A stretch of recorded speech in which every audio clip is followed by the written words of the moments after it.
50 Cent, it's like his whole situation came about when I was shooting my second video for my first album, Murder for Life. You know, I was doing a video on Jamaica Avenue or whatever. And I don't know, I've heard something, this is what I've heard. I've heard it has something to do with I didn't say what's up to him or something like that. Like he came running up to me like, yo, what up, Rule? And I was like, yo, what up? And he hates me because of that. This is what I gotta deal with, man. This is what the fuck I gotta deal with, man. I'm a little bitches, man. Like that's some real gay shit right there. You want the truth? You can't handle the truth!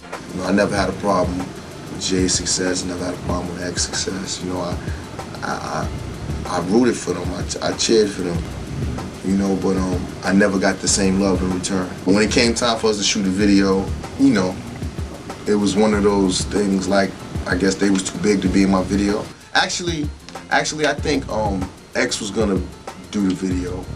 You know what I'm saying? I think Jay was the initial one that backed out, and then X backed out, or something like that. I don't know. I don't want to put salt on one or the other and say who backed out first, but I would just say neither one of them did the video. I really wanted to get away from them two and show the world that I don't need them two to make hit records. You understand? Like I don't need them two to make myself a success. And I think once that started to come to light, like yo, he doesn't need these two guys to be a success. I think that's when X started getting envious or angry at me. I guess the few little ignorant people that was still in his ear, you know, people that don't like me anyway, I would have to say, that were telling him that I sound like him. You know, like once the whole world got over it, X, you should have definitely, you know, you understand what I'm saying? Like the whole world understands and feels like I don't sound like you anymore.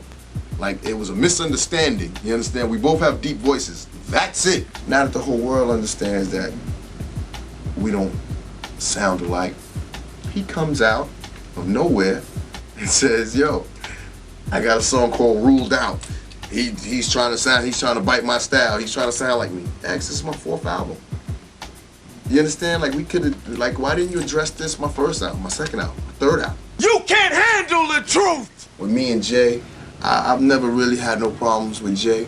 I think that one comment I made in the Source article that I did when I had my first Source cover, you know, the story, you know how articles are, you know, they never really put everything in the story, you know. So of course they didn't put the part where I say, you know, I've learned a lot from X and J, you know, by being on the road with them. I've seen things to do and what not to do as an artist, you know, as far as, you know, dealing with your public and stuff like that. You know, they didn't put none of that in the article. Only thing they put in the article was the part where it says something to the fact like, you know, if I didn't maybe give the J the hook to Can I Get Her, maybe he doesn't do 4 million records. You understand? But that statement was said in a sense of, you know, I am Ja Rule and I'm not riding on these guys' coattails. You understand? Like, I was trying to explain to the public, like, I didn't like beg to get on Jay-Z's record. Like, I contributed to the record. It got taken out of context and Jay got mad. And he's really never got over it. We get back together, me and Jay, we try to do business again.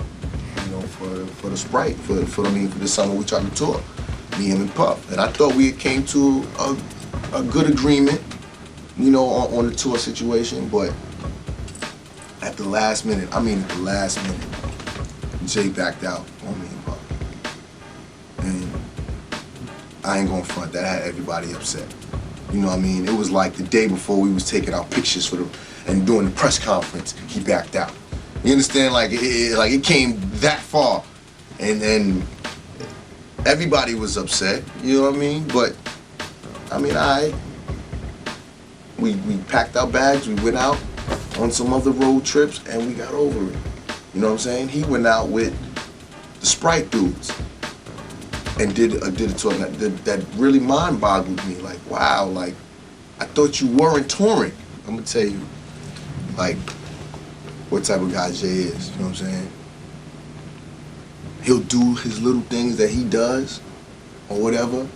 It may be up things that he does or whatever. But then it's like you ain't supposed to talk about it publicly. You know what I'm saying?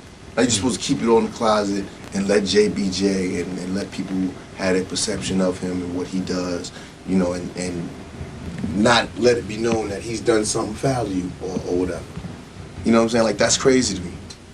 I still got love for them dudes. You know, I'm still like, do y'all thing, man. I'm over here doing mine. I'm not slandering them. I didn't come out saying, yeah, I'm making a song called FX and, you know what I mean? I didn't come out saying none of that. I mean, you know, that ain't my style. That ain't my thing. I got a thing that I like to say before I end my testimony, and this is really my quote.